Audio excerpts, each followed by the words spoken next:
All of the drama surrounding Gypsy Rose Blanchard can be very entertaining, but we should not let it distract us from the reason why most of us are still here talking about Gypsy.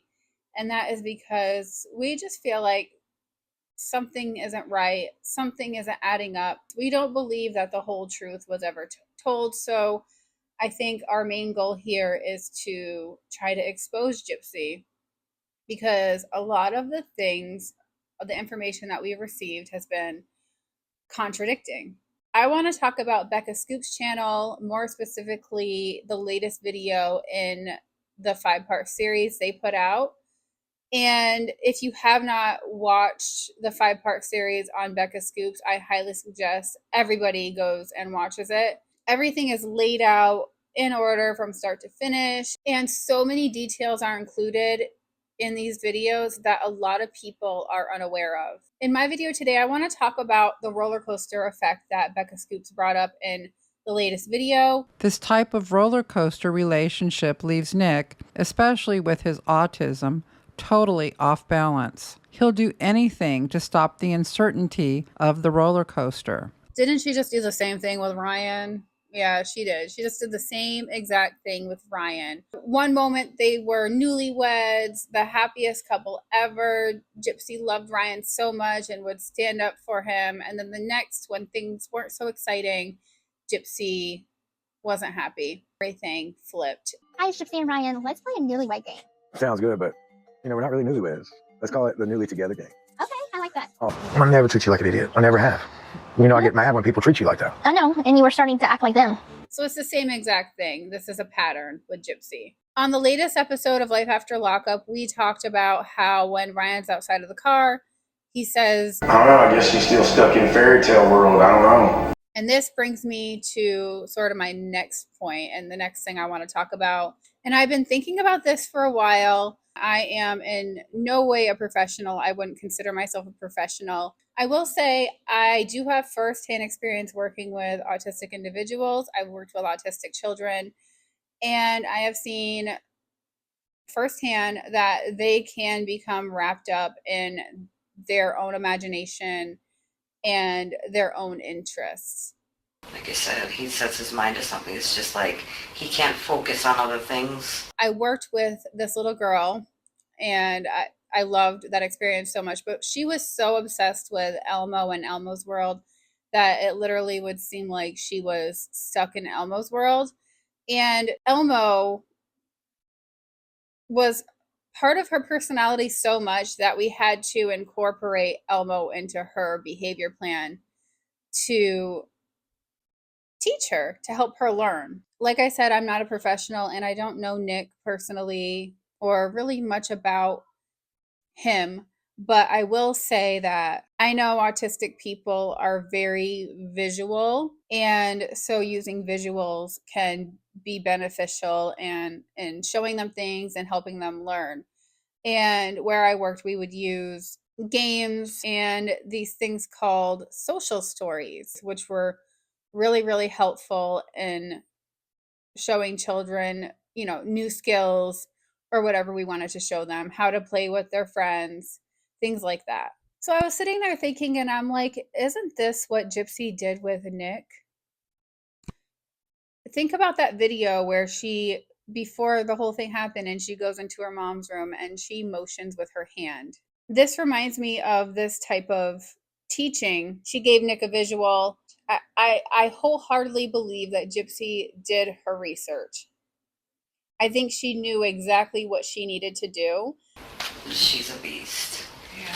And think about this as well. Texting with Nick could be frustrating at times for Gypsy because she couldn't necessarily get through to him. He would question what she was trying to say a lot when she said, "Oh, I'm 1,000% in," and he would be like, "What are you talking about?" They had to get on Facebook probably and do a face-to-face conversation, which we don't get to see all of those details. And Becca Scoops mentions that Gypsy manipulated the whole situation and that she didn't want to come out and say it in the text what she wanted done. She had to keep hinting around it until she turned it into a game for them. one card that I have over you. Gypsy. Which gave Nick even more of a visual and put him in this fantasy land where he could be controlled. He loves her. He's adamant that he's in love with her and that he worships her. That's what he kept telling me, I worship her. Orchestrating him doing anything, it was like everything she said, he would, no, okay, baby, or whatever. And oh my God, He wanted Gypsy. That was his goal. She made that his goal. And the only way he could do that is to get rid of the obstacle in the way and win the game. Nick was not a monster. Nick is not a monster. And this was shown as well in Becca Scoop's last video, where she goes to his Facebook page and uncovers that he was, you could say, an activist. He was sharing stories about animals and children. So Nick was not a monster by any means. He was sucked into this devilish game that Gypsy created for her own selfish reasons. I actually went to Nick's Facebook myself and I was scrolling through, and I scrolled further down than those posts that he shared. And I noticed that he was playing SimCity back in 2012. And then I came across a couple names that looked familiar: Snow and Bella. So was this game the beginning? I think it was, because the dates match up perfectly with when Gypsy and Nick met online, October of 2012. Lastly, I just want to talk about the actual murder. It keeps coming up that in the autopsy, Dee Dee was stabbed 17 times. But Nick didn't lie in his interview, not once, and he said that he stabbed Dee Dee 4 times. And his story has never changed. So I keep thinking on that, and some people believe that Dee Dee might have already been gone before Nick even showed up. But what if Nick didn't finish the job? Because remember, they said that Nick didn't remember seeing the Barney and that Dee Dee was covered up with blankets. So did somebody, maybe Gypsy, go back in and finish her? Maybe Dee Dee was suffering. I don't know. I guess we will probably never know what actually went down that night. But I truly believe that there's way more to the story and that the truth was covered up.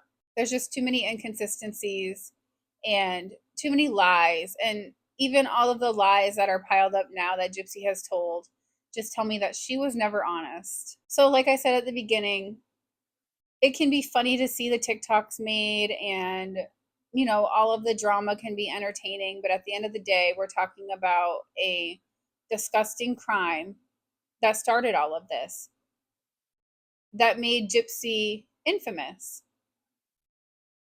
So let's not forget about that.